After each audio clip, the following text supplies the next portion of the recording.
LIFO এবং LIFO theoretically discuss করেছি। আজকে আমি কমন একটা অঙ্ক দিয়ে ফিফো লিফো দুটো মেথডই বোঝাবো। দেখো এই অঙ্কটাতে following are the details supplied by ABC limited in respect of issue raw material for the month of March 2020। এখানে ডেট কলাম আছে 2020 বিভিন্ন ডেটে, তাতে পারচেস বা রিসিপ্ট আছে আর ইস্যু আছে। যেমন 1 মার্চ 1000 ইউনিট পারচেস হয়েছে 10 টাকা করে, 8ই মার্চ আবার 400 ইউনিট রিসিপ্ট হয়েছে বা পারচেস হয়েছে 12 টাকা করে। এবার 10ই মার্চ ইস্যু হয়েছে 1200 ইউনিট। আবার দেখো 25শে মার্চ কেনা হয়েছে, পারচেস হয়েছে 500 ইউনিট 11 টাকা করে। 30শে মার্চ আবার কিছুটা ইস্যু হয়েছে 600 ইউনিট, তাছাড়া কিছু শর্টেজ আছে। শর্টেজটাও কীভাবে হয় সেটাও দেখাবো।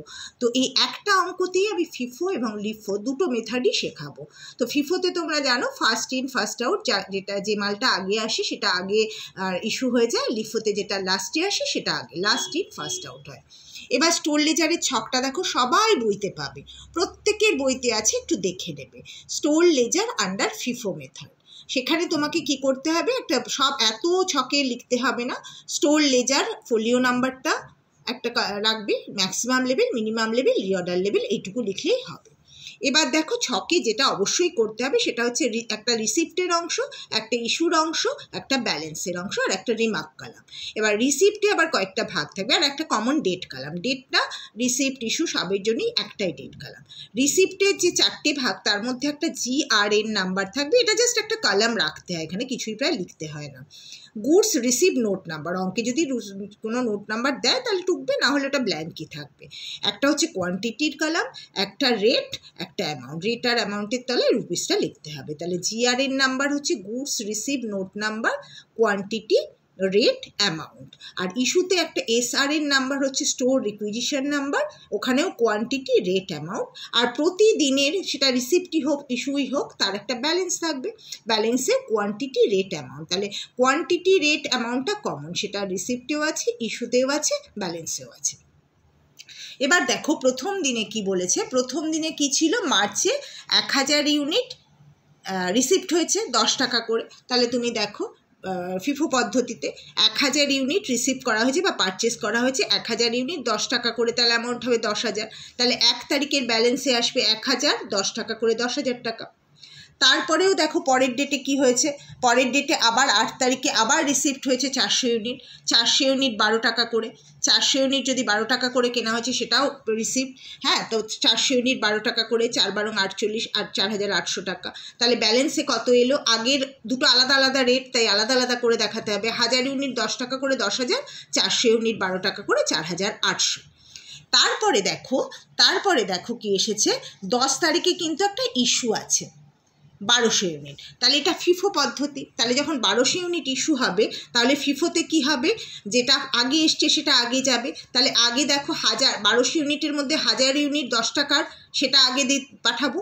আর বাকি 200 ইউনিটটা ওই পরে যে 412 টাকার এসছে সেটারটা হবে। তাহলে 200 × 12 2400। তাহলে পড়ে রইল কতটুকু, যেটুকু ওই 400-র মধ্যে 200 ইস্যু হয়ে গেল, বাকি 200। তাহলে 200 ইউনিট 12 টাকা করে, মানে পরের 200 ইউনিট রয়ে গেল। ঠিক আছে। আবার দেখো তোমার কি আছে, 25 তারিখে আবার 500 ইউনিট কেনা হয়েছে 11 টাকা করে। তাহলে 500 ইউনিট 11 টাকা করে কেনা হয়েছে, মানে কি 25 তারিখ 500 ইউনিট 11 টাকা 5500। তাহলে দেখো কত হবে, আগে 200 ইউনিট ছিল 12 টাকা করে আর 500 ইউনিট 11 টাকা করে, 5500। ঠিক আছে। আবার দেখো তোমার কি হয়েছে, 30 তারিখে 600 ইউনিট ইস্যু হয়েছে, 30 তারিখে 600 ইউনিট ইস্যু হয়েছে। সেটা কি হবে, 30 তারিখে দেখো 600 ইউনিট যে ইস্যু হয়েছে তার মধ্যে দু রেটের মাল আছে, 200 ইউনিট যেটা আগের, হ্যাঁ 500টা তো সব শেষে কেনা হয়েছে, তাহলে ফিফোতে আগেরটা আগে যাবে। 600-র মধ্যে 200 ইউনিট 12 টাকারটা যাবে, আর ওই যে 500 ইউনিট 11 টাকা করে হলো তার 400। তাহলে 400 আর 200 600 হয়ে গেল, তাহলে 11 টাকা করে 4400। তাহলে পড়ে রইল কোনটা, ওই যে লাস্টে 500 ইউনিট এসেছিল তার 400 চলে গেল, 100 ইউনিট 11 টাকা করে 1100। ঠিক আছে।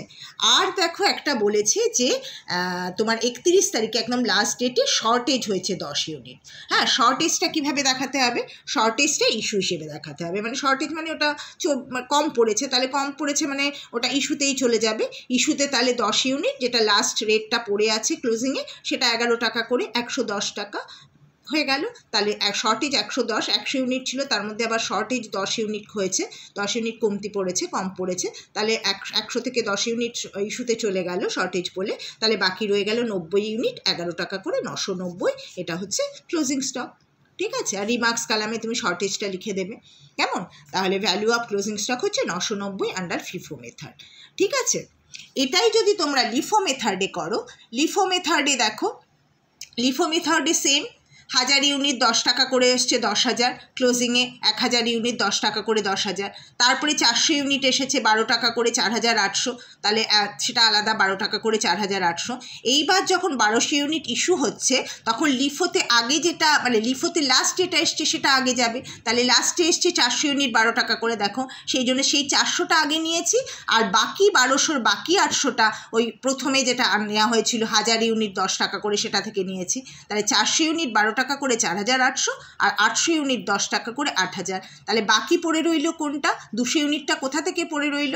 প্রথমের কেনা, কারণ লাস্টেরটা তো আগে বেরিয়ে গেছে, পড়ে আছে সেই প্রথমের 1000 ইউনিটের মধ্যে 800 চলে গেছে, 200 রয়ে গেছে, তাহলে 200 × 10 2000। তারপরে আবার দেখো 25 তারিখে 500 ইউনিট নেওয়া হয়েছে, 500 ইউনিট 11 টাকা করে 5,500, তাহলে রয়ে গেল কত?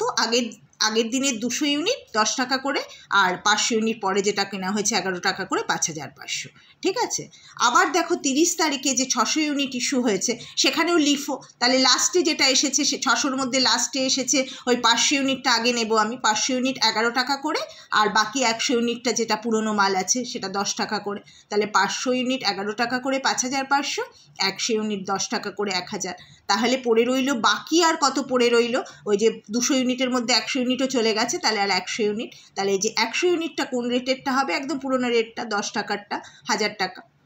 এইবার ক্লোজিংয়ে যেটা রয়েছে লাস্ট দিতে তোমার কিছু শর্টেজ হয়েছে, শর্টেজ ওই 10 ইউনিট, সেটা ইস্যু হিসেবে দেখানো হবে 10 ইউনিট 10 টাকা করে, কারণ ক্লোজিংয়ে 10 টাকার মালই রয়েছে, 10 ইউনিট 10 টাকা করে 100 টাকা, আর বাকি 100 থেকে 10 চলে গেছে, তাহলে বাকি 90 ইউনিটে 10 টাকা করে 900 টাকা, এটা শর্টেজ।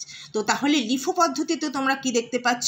যেটা লাস্টে এসেছে সেটা আগে যাচ্ছে। যেমন দেখো এখানে 8 তারিখে 400 ইউনিট যেটা এসেছিল পরে 10 তারিখে ইস্যুর সময় 1200 ইউনিটে, কিন্তু আগে ওই লাস্টেরটা গেছে, 400 ইউনিটটা গেছে, তারপরে বাকি 1200-র বাকি 800 ইউনিটটা প্রথমের মাল থেকে গেছে। ঠিক তেমনই 30 তারিখের ইস্যুর সময়ও দেখো সেই 500 ইউনিট যেটা পরে এসছে সেটা আগে দিয়েছি, আর 600 ইউনিট টোটাল যেত, তাই বাকি 100 ইউনিটটা ওই যে 200 ইউনিট পুরনো পড়েছিল সেখান থেকে দিয়েছি। কেমন? তাহলে লিফো পদ্ধতিতে যেটা লাস্টে আসে সেটা আগে ইস্যু হয়, আর ফিফো পদ্ধতিতে যেটা ফার্স্টে আসে সেটা আগে ইস্যু হয়। করে তোমার শর্টেজটা ওখানে এসেছে, করে তুমি এই শর্টেজটা যেটা তুমি 10 ইউনিট শর্টেজ সেটা ওই ক্লোজিং থেকেই আসবে, করে এইভাবে একটা রিমার্কস কালাম করে দেবে। এই তো ভেরি সিম্পল অঙ্ক, তোমরা এটা দেখলেই বুঝে যাবে। প্রত্যেকের বইতে অসংখ্য অঙ্ক করা আছে, ছকটা তোমরা ওখান থেকে দেখে নেবে। এই যে লিফোর ক্ষেত্রে তোমার ছকটা লিখতে হবে store ledger under LIFO method, আর কিছুই না, সিম্পল অঙ্ক, কোনো কিছু বুঝতে অসুবিধে হওয়ার কথা নয়। এগুলো এইরকমই অঙ্ক পরীক্ষায় আসে, তোমরা একটু দেখে নাও।